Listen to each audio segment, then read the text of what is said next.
So,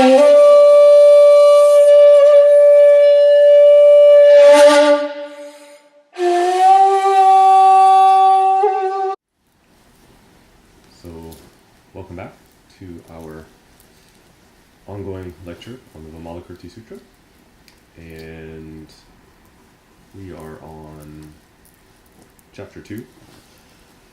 This is a short chapter,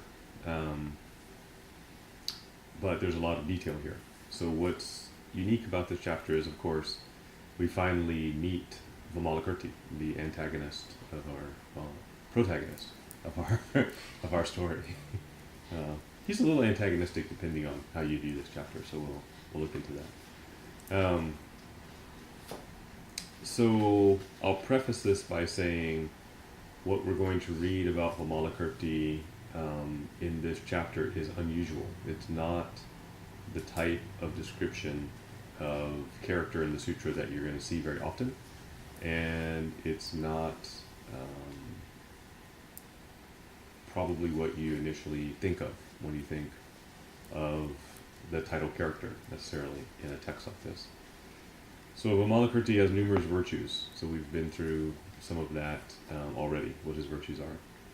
He is described as a highly evolved being, and then maybe we can say in our modern kind of current discourse, he has no problem understanding or explaining boundaries to people.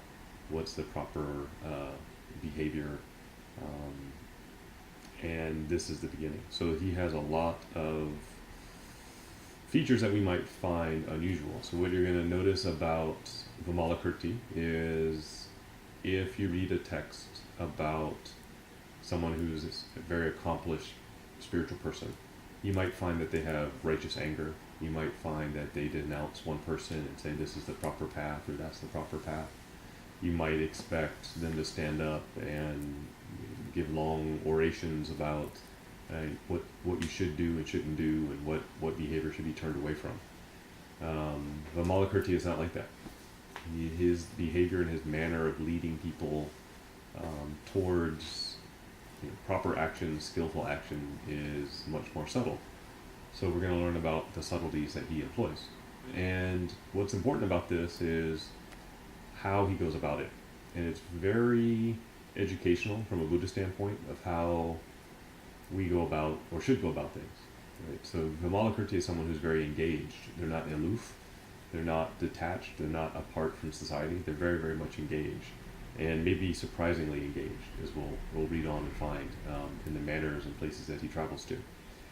But he's not out there rebuking the behavior of others, pulling people away. He's not, protesting with a big sign. He's not directing shame at people. He's not, bringing law enforcement to an address and saying, bad stuff's going on here, and then high-fiving people afterwards of, I did the right thing. He's using a very different type of skills in order to lead people to the Buddhist teaching. So this part is actually very, I think, very helpful. There is a strong stream of engaged Buddhism in America and in the West especially, and we are often asking ourselves, how do we connect our spiritual practice to their day-to-day life? How do we associate it with injustice or things that we want to see change in the world? And I think a lot of that is answered by Vimalakirti in this coming paragraphs. So this is actually very educational. We can learn a lot from it. We can learn a lot about how we work with people, how we help people, how we change them, and how we should be when we're ready to do that. So this is what we're getting ready to read about Vimalakirti. So in that case, he's very helpful to lay practice, right? If we're working in an office, if we're involved in politics, if we're in a big company, wherever, and we're saying, how do I connect what I do on the cushion, how I bow, sutra chanting, to the workplace or my social circles, then here we have those examples. So that's what we're going to get into. So in that case, it's not the Buddha, with a group of monks giving a discourse, which sometimes we say, well, I haven't encountered that scenario. So these are much more approachable scenarios. So I'll read you, with that in mind, I'll read you the first paragraph 4, if you're following along, they're numbered. So it says, in supporting the correct Dharma, he attracted both old and young. In all of his business dealings, although he made worldly profit, he never took joy in them. In wandering the crossroads, he dispensed benefit to sentient beings. In entering into government administration, he safeguarded everyone. In entering into the lecture halls, he led people by means of the Mahayana. In entering the schools, he inspired the children.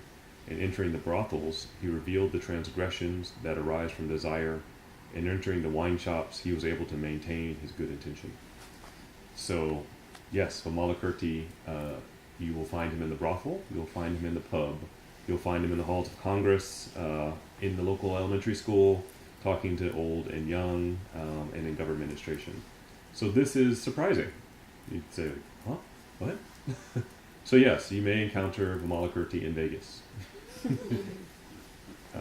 So notice though that it doesn't say Vimalakirti is outside burning down the brothel, turning over the tables at the pub, knocking the beer out of people's hands.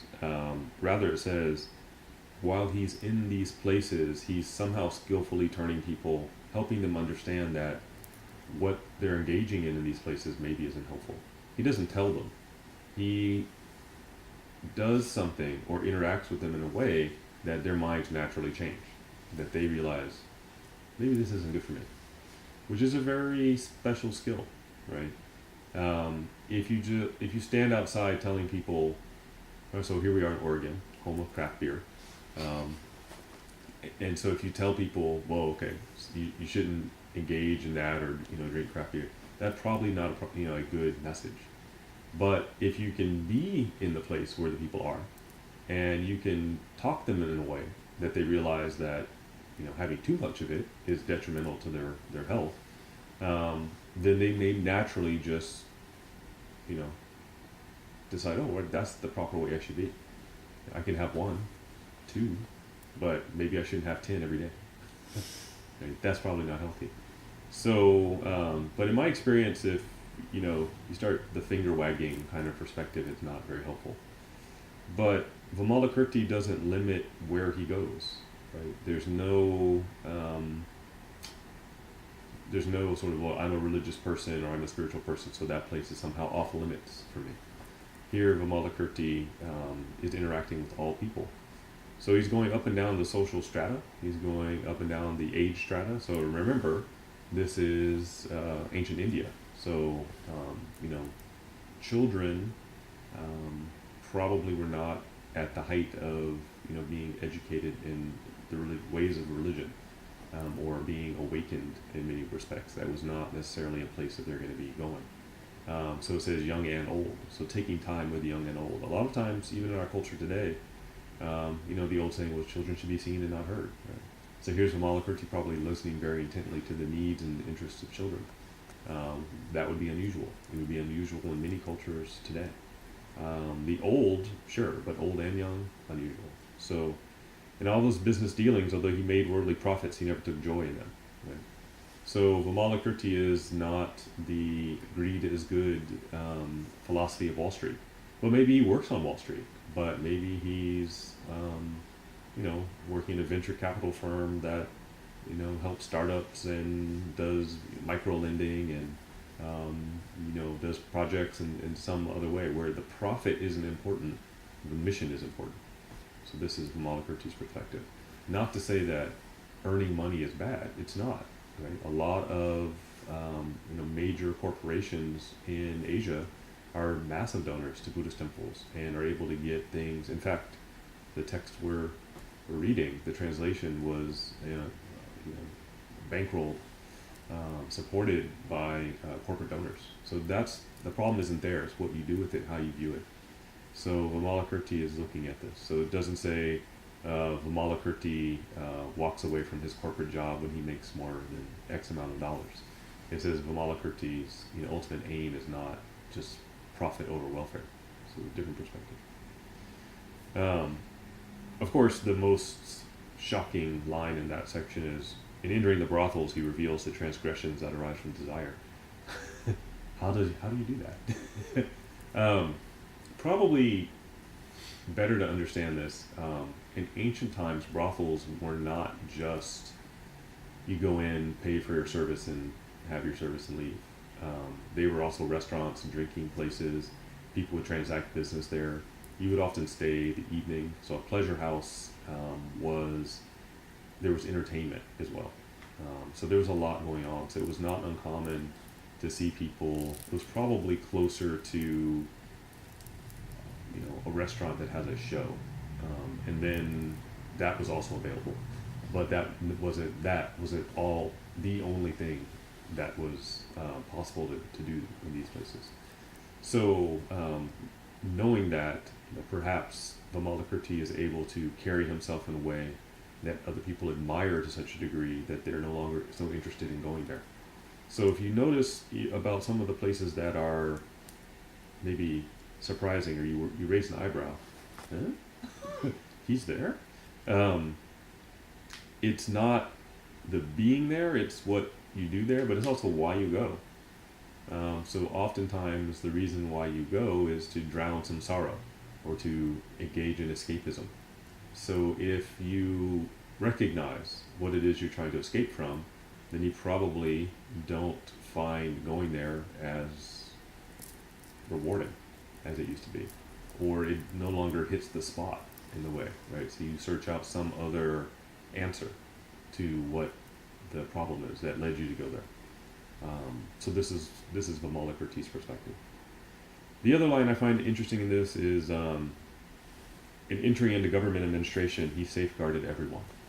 So Vimalakirti's constituents are everyone. If he's in government, he doesn't have a political party. He gets elected as an independent, and he gives consideration to everyone. It doesn't matter what end of the electorate they're on. So do we have an example of this? We do. We actually have an example of this in our founder. Kukai was asked by the Japanese government, even though he's a monk, to head up certain government agencies in Japan. And he was actually given public works projects. So one of the most famous is in Kagawa Prefecture, there is a Monoike. They call it a pond, but it's actually a lake.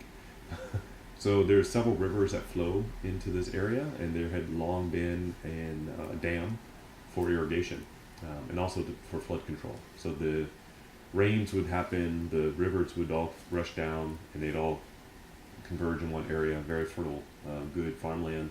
But it would flood out the people, cause devastation both to the fields and their homes, and it was an ongoing kind of public works nightmare for the Japanese government. So when Kukai came back, he was asked to tackle this problem. So it's also in his home province. So he went back, and there's a temple at this location, of course, Japan. So wherever Kukai did something very important, there's a temple. And it's actually featured in the Kukai movie. So he was doing the Goma, the fire ritual, praying, because the people had a very short amount of time to do the work. And when he was in China, he picked up some engineering knowledge, probably saw the way the Chinese built dams and walls, and actually they built a new dam, and it was very successful. So that dam, of course the original dam being earthen is no longer there, but the pond and the location of the dam is still a place where there's a dam and a pond, so that's memorialized in Japanese history.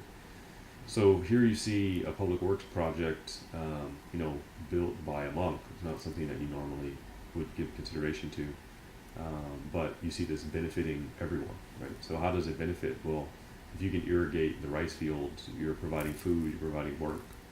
One project provides so much benefit to so many people.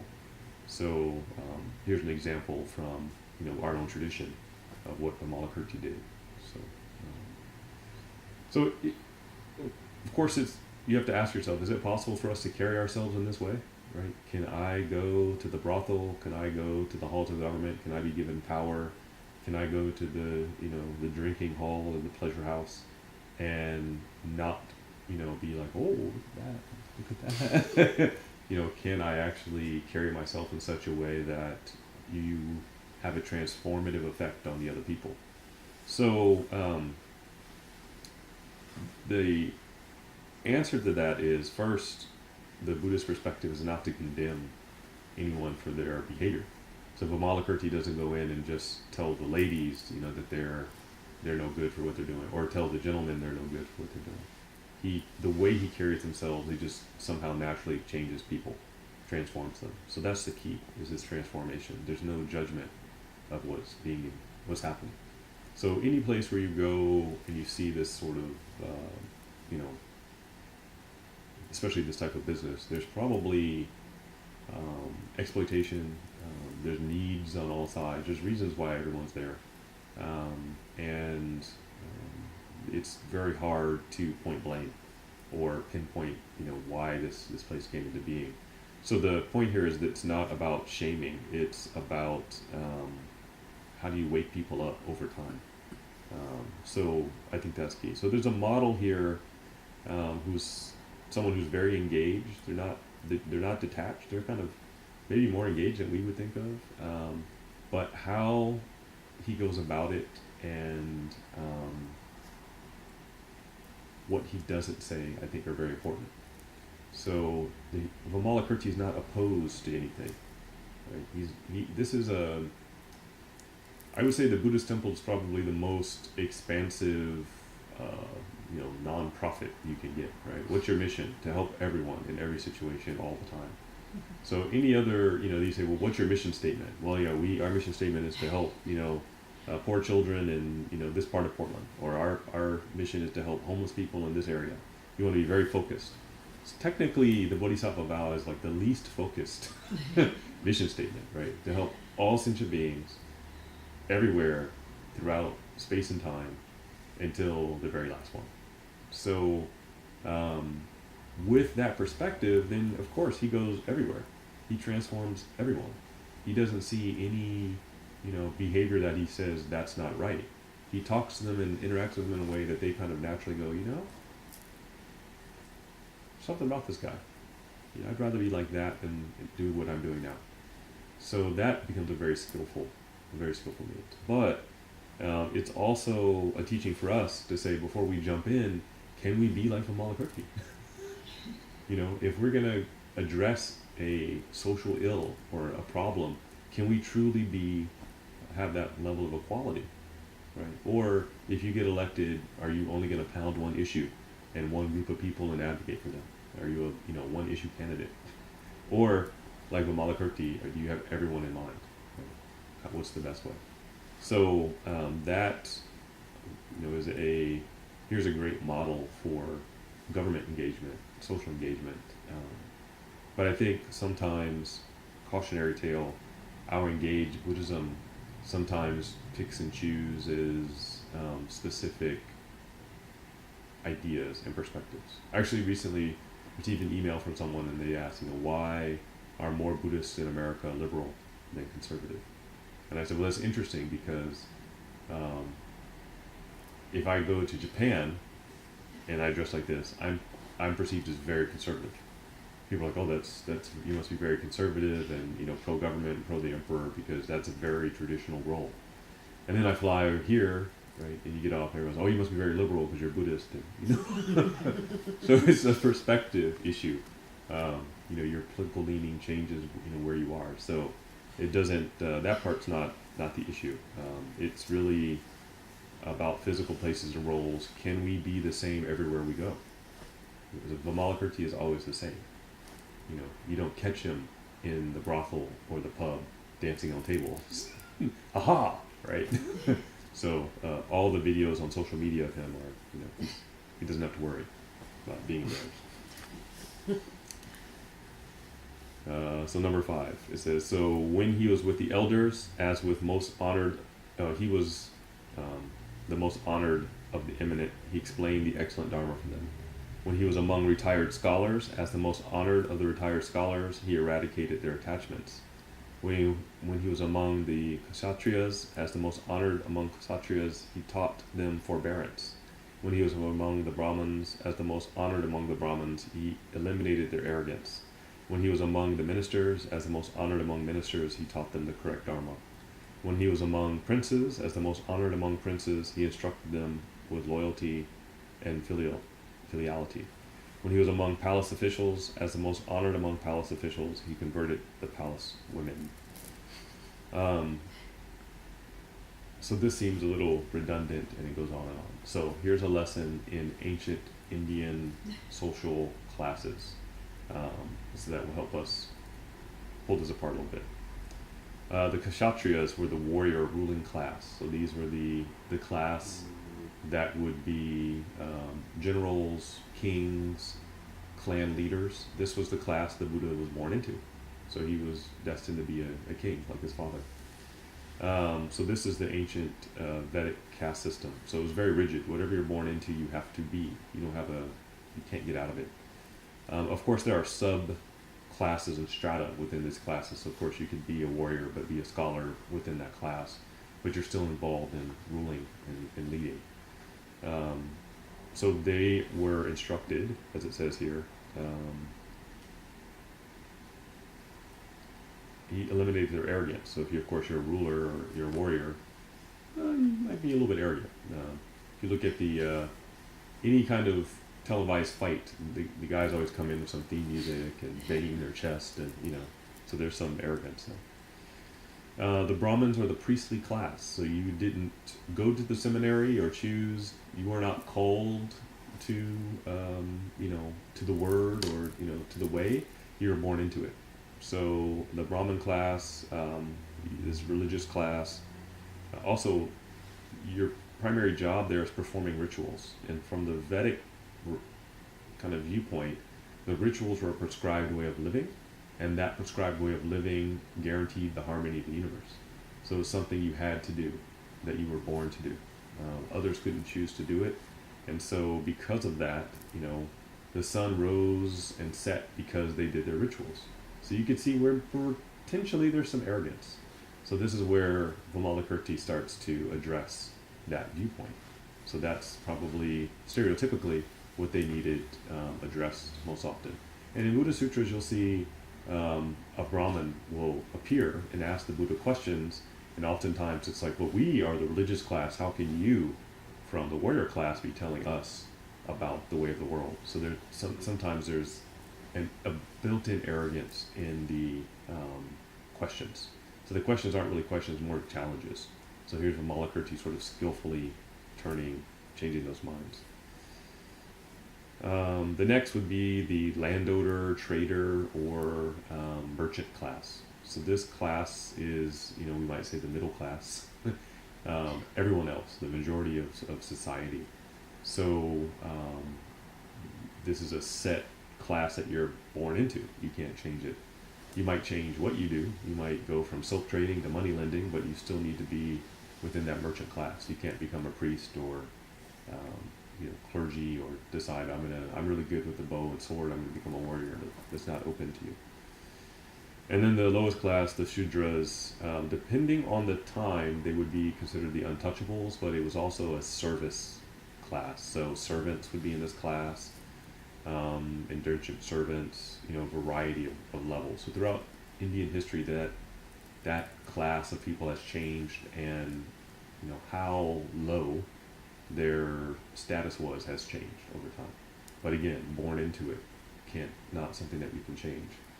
So here comes radical Buddhism and says, no, none of that matters. Yes, the entire society is built on this. Thousands and thousands of years are built on this. The oldest religious literature on earth, the Rig Veda, is built on this. Yeah, no problem. If you want to follow the Buddha, come along. Doesn't matter, right?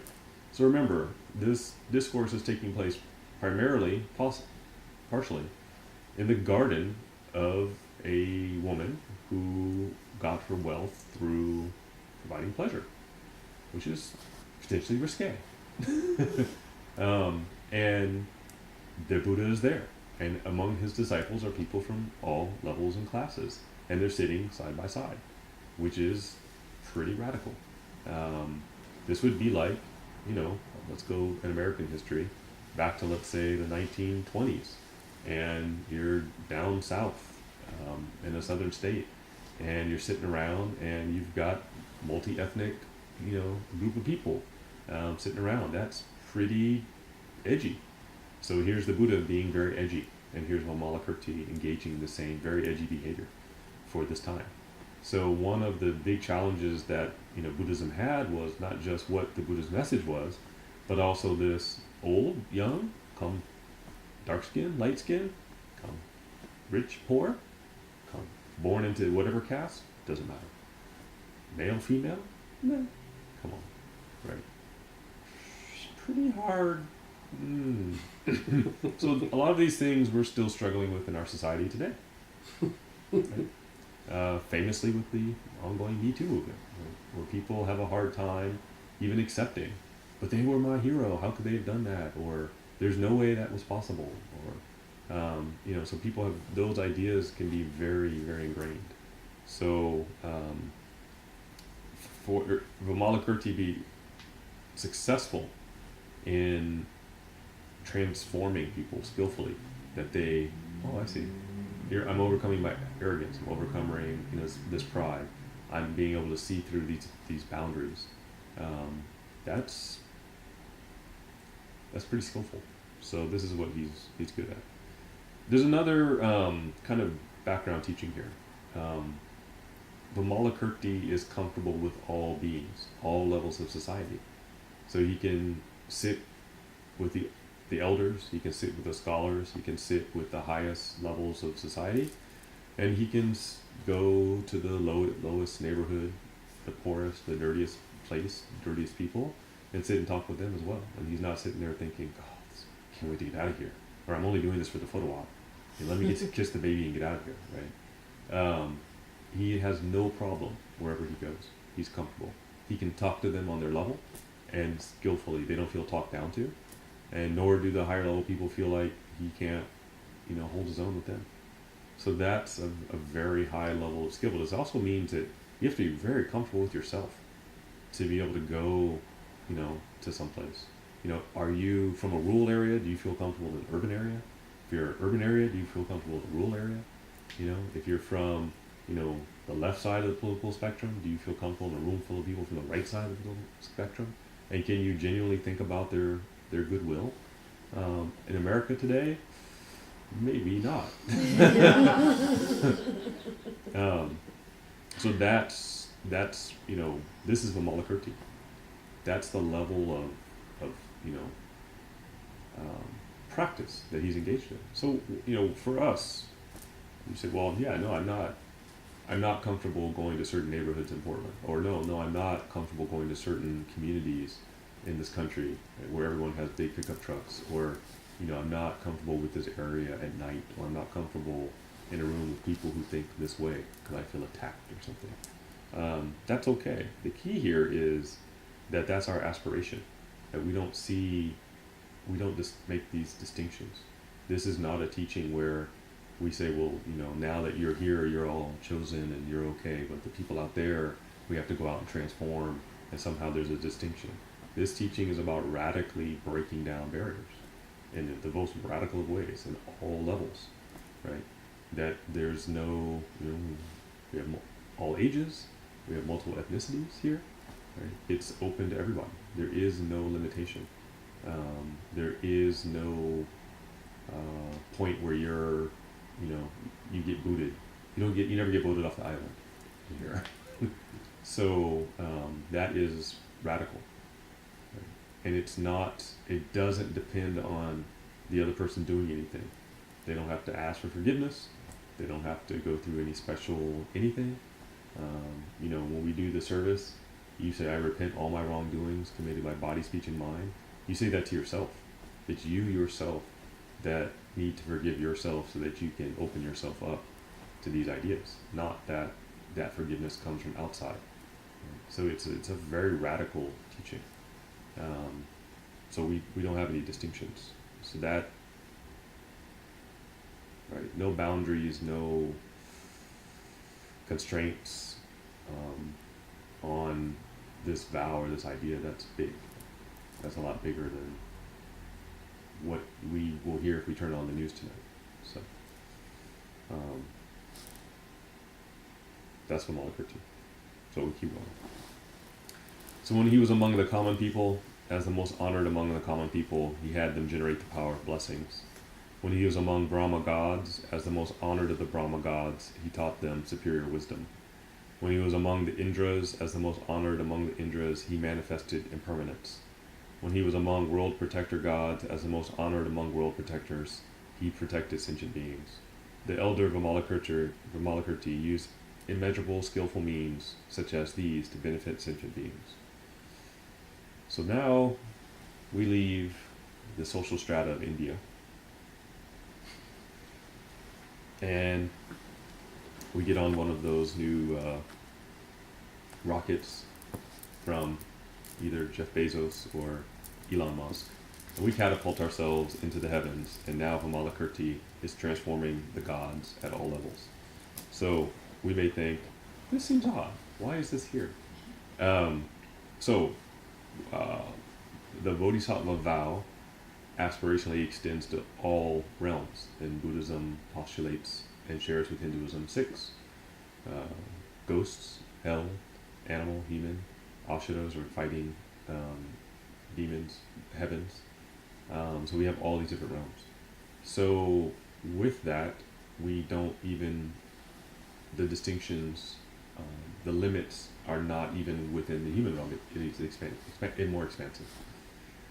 So we don't often read about, in modern scientifically minded people think, this seems very odd. But let's remember that the vast majority of Buddhism is probably number 4 of world religions, number 4 or 5. The big 3, not GM, Chrysler, and Ford, but the other big 3. And since I'm from Michigan, I have to say, not Little Caesars, Domino's, or Pizza Hut, because it's also big 3. So, Judaism, Islam, and Christianity, people are looking at a God and looking for salvation in heaven. So here, Vimalakirti has said that he is even discussing and transforming the gods.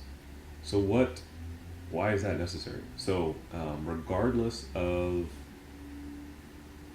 religion or world system, every culture has the concept that if you spend time in the heavens, your lifespan is longer than the lifespan of someone on earth. So there's a lot of folk tales of someone who is carried off to the heavenly realm, and one day or 1 hour there they come back, and years have passed on earth. Right? This is a pretty common story.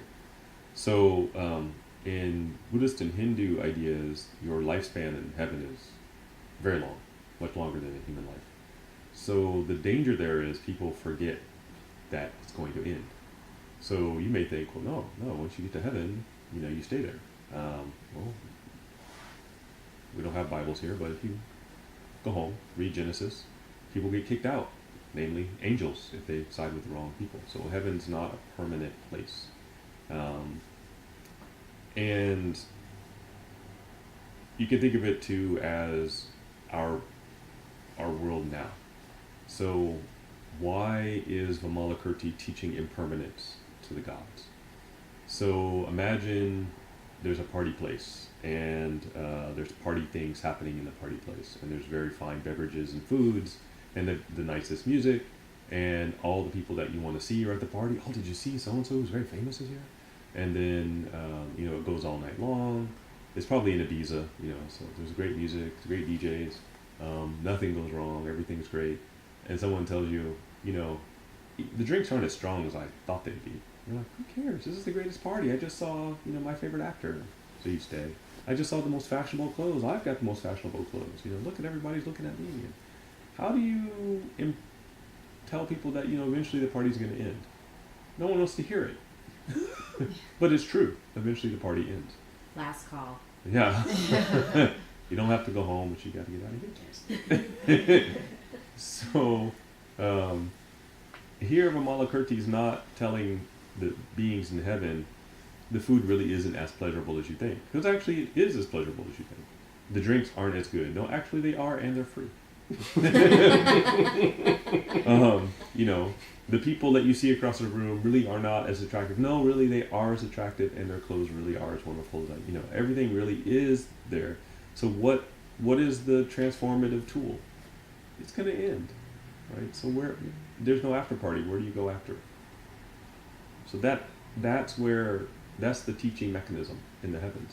Mm-hmm. That even here, at some point, it ends. And from the Buddhist perspective, when the lifespan of a god ends, they fall out of heaven. And they sometimes end up here. Game over. So then what? Right? So just like, you know, if you ever get kicked out of the party, there may be, well, this time of year, oh, it's cold out here, and you're shocked, and you wake up real fast, and you sober up quick, and you're like, oh, my keys are in my jacket in there, I can't even go home, right? So then what? So however great the party is, however fashionable, you know, you don't tell people in the party the food's unhealthy, this music really was better in the live album, oh, you really should have heard, you know, this group at this location. Hey, people are having fun.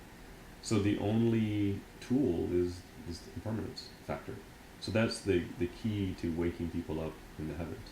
So this scene of the Buddha or some disciple, you know, going to the heavens to teach the gods is not uncommon, and you see it throughout. And that's why, partially though, for us, it's a, you know, here we are in ancient India, where oftentimes the goal is for people to go to the heavens. This is not a teaching where we say your ultimate reward is, you know, some other place, or just wait until you die to get the payout. Our teaching is the payout can be tomorrow. It can be 5 seconds from now, depending. So we're all on that road, but it's not an otherworldly reward system. It can be an anytime, anywhere reward system. It just depends on, are we at the point where we can see through our own mists and fog and realize that. So that's why it's often termed realization. Enlightenment is something the light turns on and we see things as they truly are. But we do have, as humans, this strong belief, and Buddhism doesn't deny that there, you know, are heavenly realms. It just says they're not permanent. So it's not a good place to put your ultimate hopes and dreams. Because yeah, you might get to the party, but what happens after? So that's a question that sometimes doesn't come up, you know, from a comparative religious standpoint. So that's why we see this here.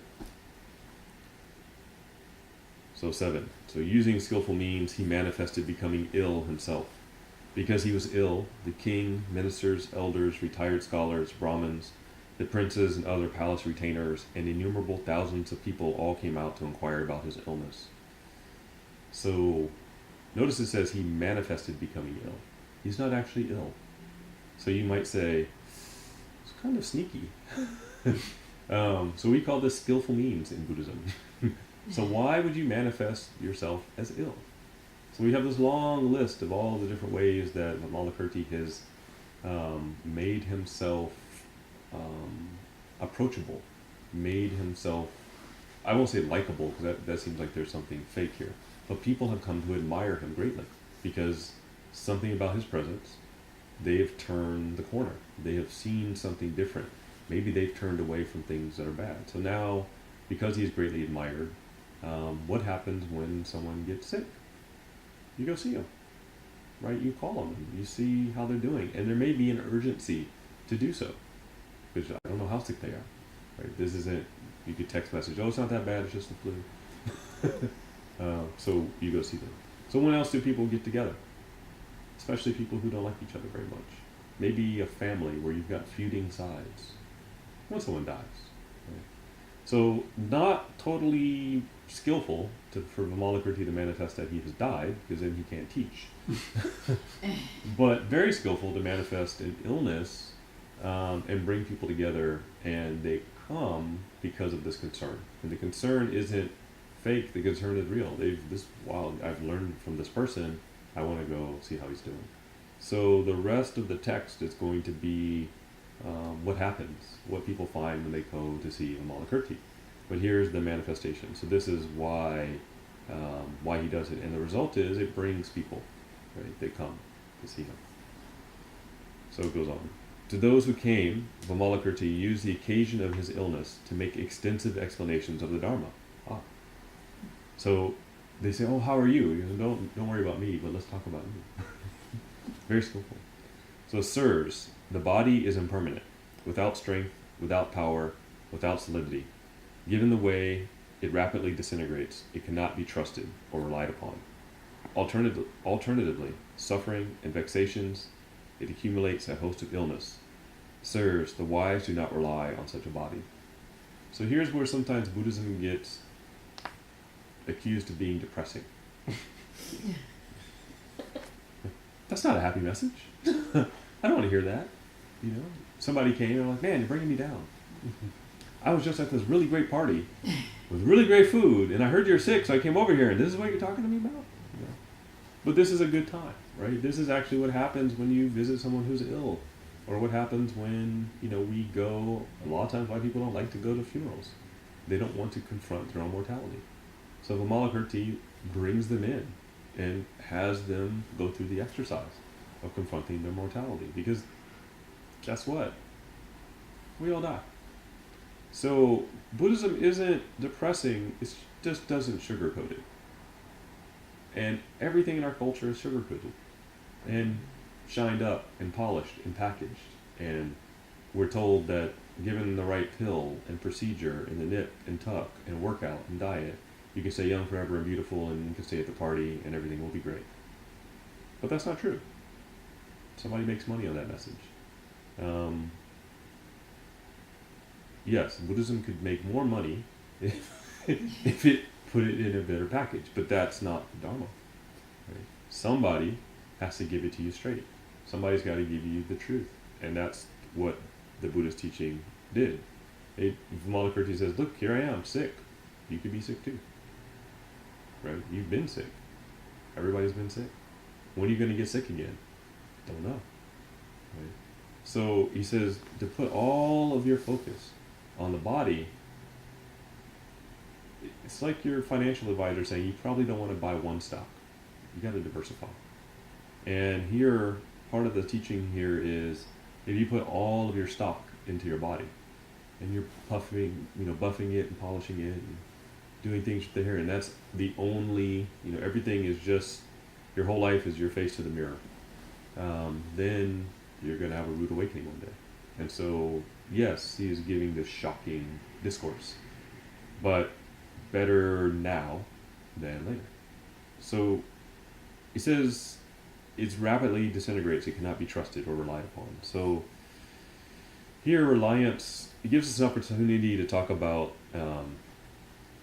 what we do in Buddhism, this taking refuge versus faith. So do we have faith in Buddhism? Yes, but it's different than other religions. So taking refuge means you're relying on something that is more lasting, right? The triple jewel, the Buddha, the Dharma, the Sangha. You have a teacher, a set of teaching, and a community.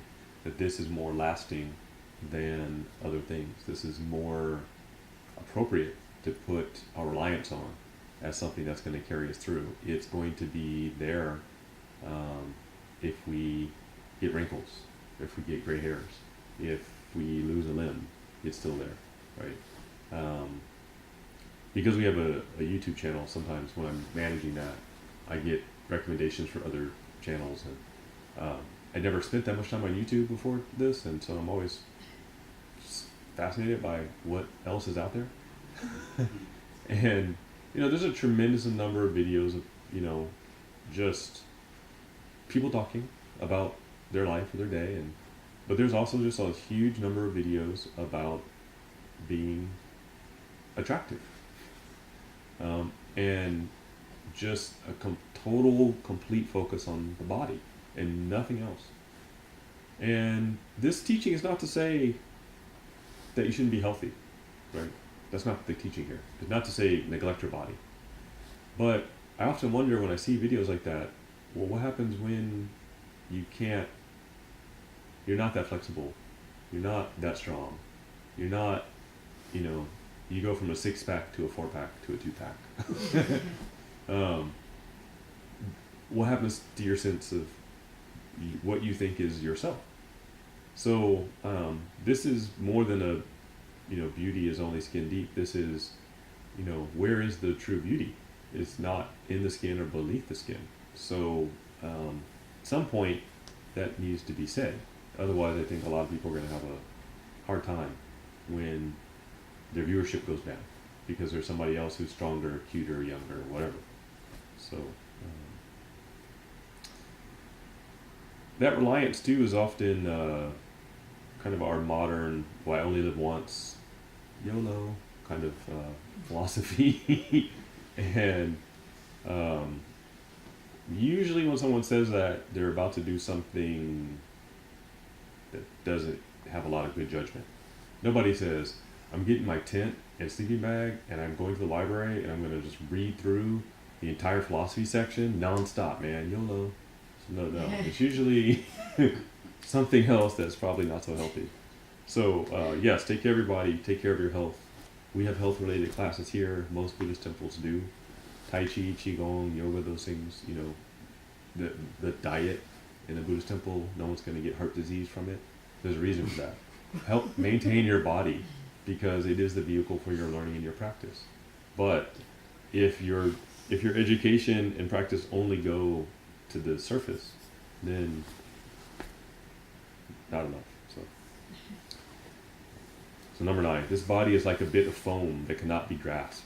The body is like bubbles that do not last very long. This body is like a mirage generated from thirst. The body is like a banana tree with nothing solid within. This body is like a phantasm arising from confused views. The body is like a dream, an illusory view. The body is like a shadow manifested through karmic conditions. The body is like an echo dependent on causes and conditions. The body is like a cloud which changes and disappears in an instant. This body is like lightning, unstable from one moment to another. So here we're talking about the physical body. So what animates the physical body? Don't know. ATP. Yes, ATP, thank you. Adenosine triphosphate.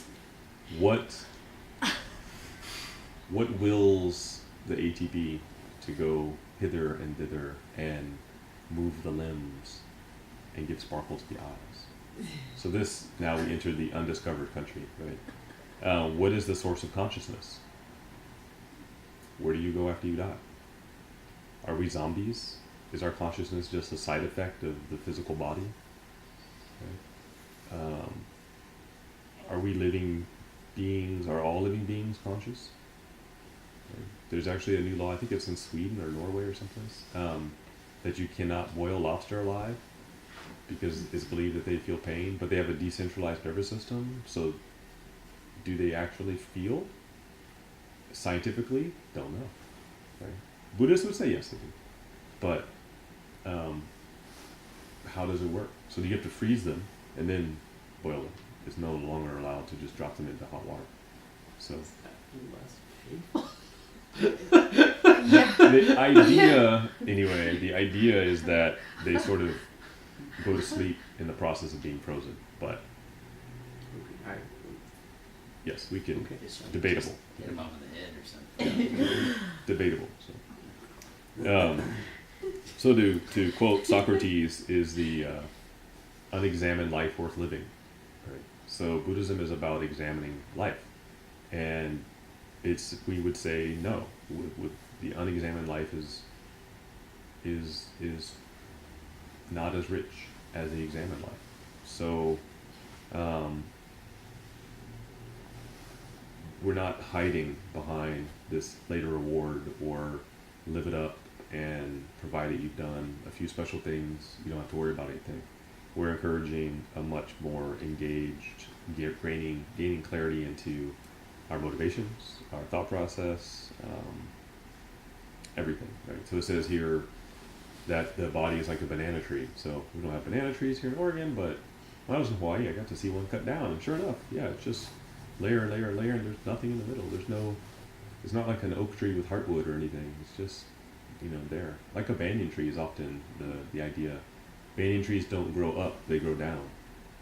A seed gets dropped in another tree, and it takes over, and in the middle of them they're hollow, because that's where the old tree used to be.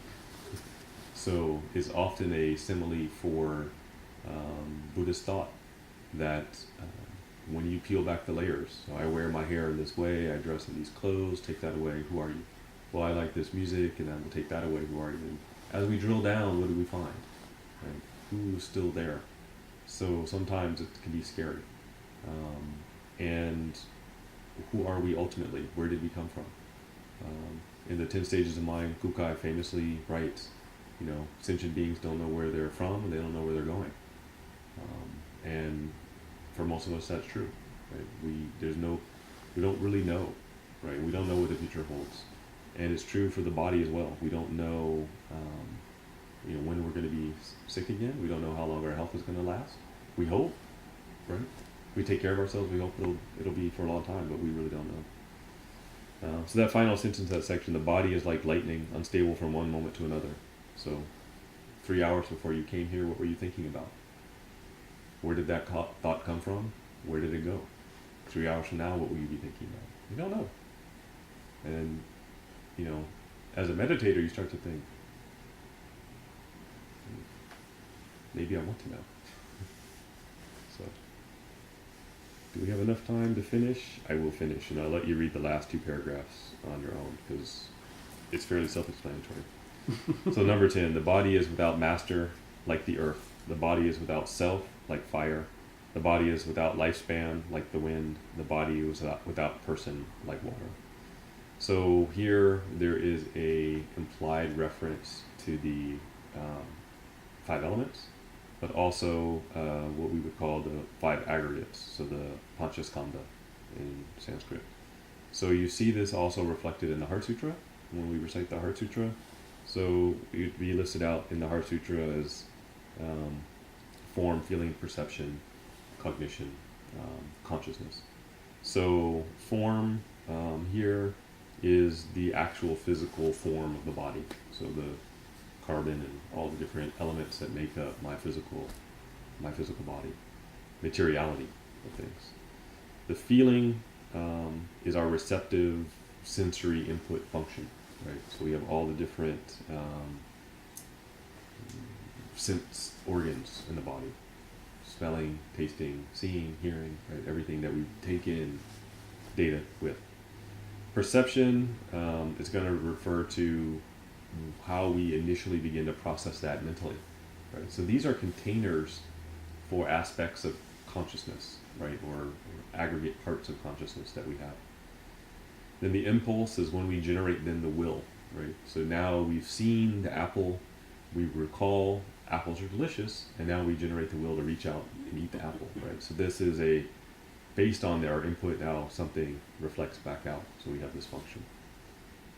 Is the kind of general mental functions that are included, with form. There's usually this kind of back and forth happening at the same time. It's not just input, output, right?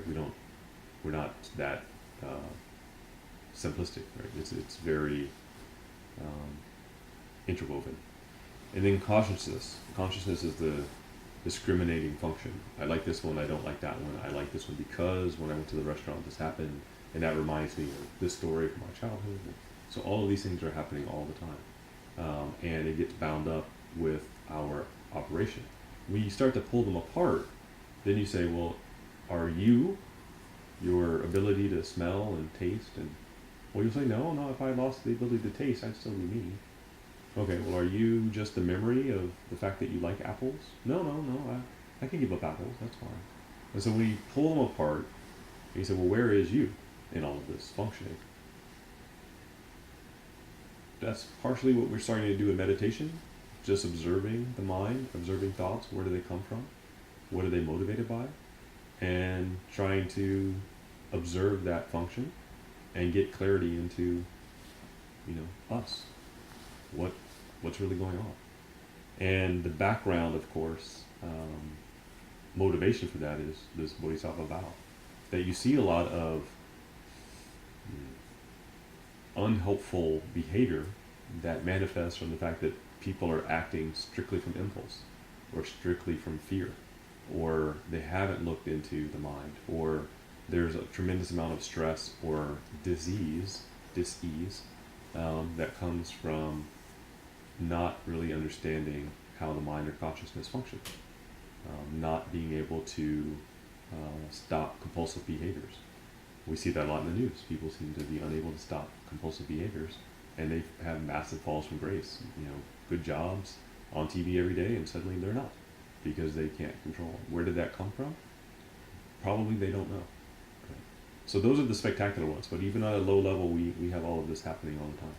So gaining insight into that is what a lot of Buddhist practice is about. So that's heavy lifting. On a day-to-day basis, we recite the Heart Sutra. That teaching starts to wash over us. It starts to seep in, and then little by little, right, we start to peel back our own layers and gain insight. But after Vimalakirti gives this teaching to those who've come, he then says, "Here's your method." So that's the last couple chapters or paragraphs here. So the body is insubstantial, being housed in the four elements. The body is empty, transcending self and the qualities of self. The body is ignorant, like plants and rocks. The body is inactive, being turned by the power of the wind. The body is impure, replete with defilements. The body is untrustworthy, since even though one washes, clothes, and feeds it, will necessarily disintegrate. The body is a disaster, vexed by 101 illnesses. The body is like a well on a hill, pressed by age. The body is unreliable, dying in spite of being needed. The body is like a poisonous snake, a vengeful bandit, an empty aggregation. It is a composite of the skandhas, sensory realms, and sensory capacities. Sir, this body, being so calamitous and repugnant, you should wish for the body of the Buddha. Why? So then he answers what you do. Why would you want the body of a Buddha? So, all of these things are true, but we don't, it is unhealthy to dwell too long on them. But at some point we have to say that, because doesn't it sound a lot like when you meet with old people, and what do they talk about most of the time? This hurts, this doesn't function anymore, that doesn't function anymore. I wish I had done this before this stopped working. What doctor are you going to see? What salve do you put on your pain? What are you taking for your arthritis? This is natural, right? So we all end up talking about it. We never talk about it when we're younger and things are working fairly well. We should, right? So this is why we have it. So it seems dark. It's not a negative message. It's just honest. It's really honest.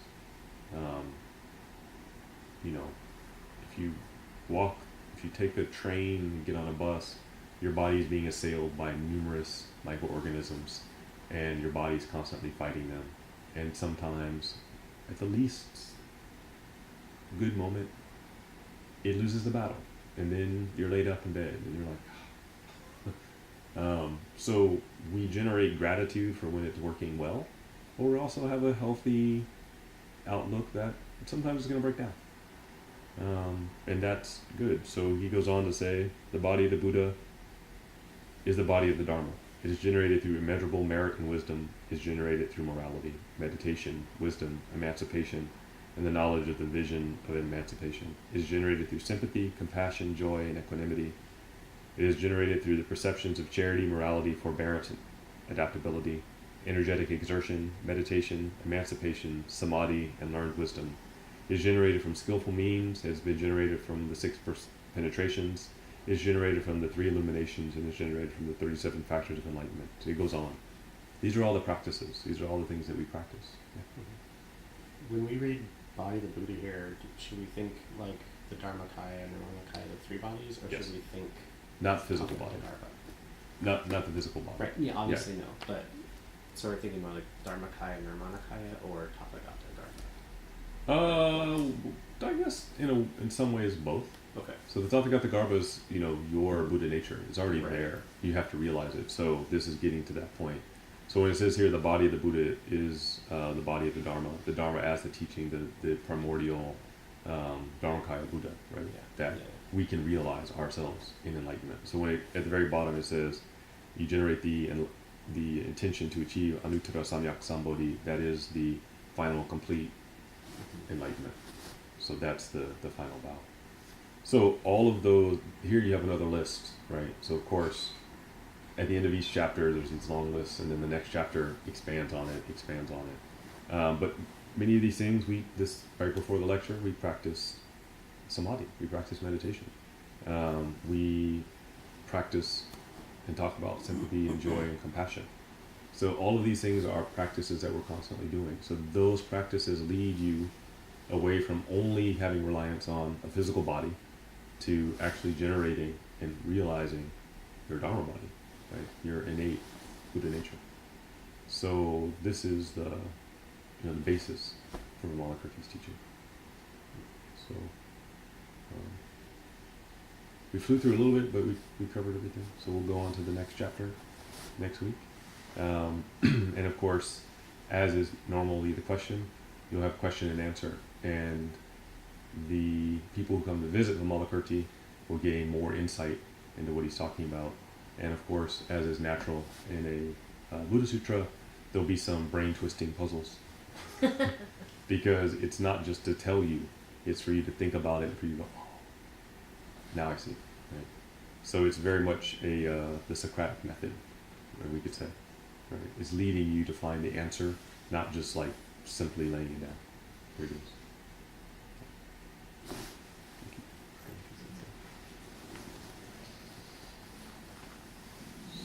So,